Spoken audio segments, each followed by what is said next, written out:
Kahit na nga nailibing na ang superstar na si Nora Aunor ay hindi pa nga rin mapigilan ng ilang mga fans ang maglabas ng kanilang saloobin. Lalo na nga ng kinlaro ang nasabing pagbabayad ng hospital bills ay ang kaibigan na si Imelda Papi nang nagbayad nito. Kaya naman isang avid fan ang nagsalita at naglabas ng sama ng loob. Aniya, Michael Villamor, naglabas nga ito ng sama ng loob sa mga umano'y iniwan sa ere si Nora Aunor. Hindi nga mapigilan ng nasabing avid fan ni Nora Aunor ang magsalita.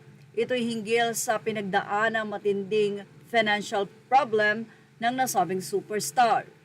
Marami daw na nilapitan ang nasabi nga pong si Ate Guy, pero marami ang hindi nag-comply. Hindi na pinangalanan ni Michael ang mga sinasabing individual, ngunit sinabi nito na sinubukan ni Nora na humingi ng tulong sa mga ito. Pinuna rin ni Michael ang naging sistema sa lamay ni Nora kung saan ay itinapat sa kainitan ng panahon ang visiting hours para sa superstar. Tila ginawa kasing prioridad ng pamilya ni Nora ang mga VIP kaysa sa mga Noranians. Ito pa ang isa, alam niyong ang fanbase ni Nora, pinakabata dyan, siguro 50 or 55 mostly. Seniors na yan, tapos ang visiting hour na ilalagay nyo ay 10 a.m. to 4 p.m.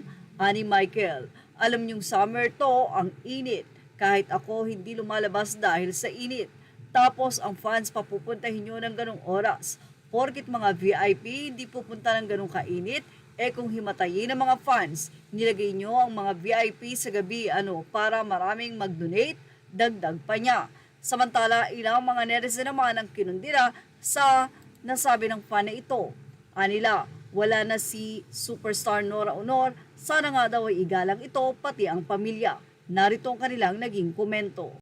Sana wala nang ganyan na issue. Nailibing na, isa lang sasagutin ko sa iyo, hindi naman pinipilit na ang mga tatandyad dyan ay dumalaw kay Nora sa oras ng 10 a.m. to 4 p.m. Kusang loob nila yan, manahimik ka na lang at ipanalangin si Nora. Say naman ng isa, move on na po, patahimikan na natin ang superstar. Finish na po, nilibing na si Nora, dapat nung kasagsagan ng visiting hours ng mga fans kayo na muna, kung kailan tahimik na, saka ka namumuna. Well, narito pa ang naging say ng ilang netizen.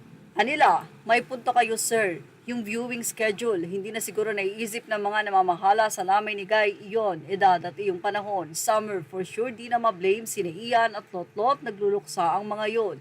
Okay na po tapos, wag nang gawing issue. Maganda na ang kinalalagyan niya. Tapos natahimik na si Ate Guy, kaya manahimik na rin kayo.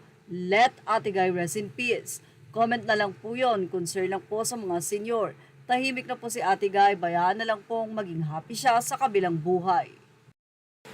Thank you for watching. Images are all credit to the rightful owners. Please like, share, and subscribe.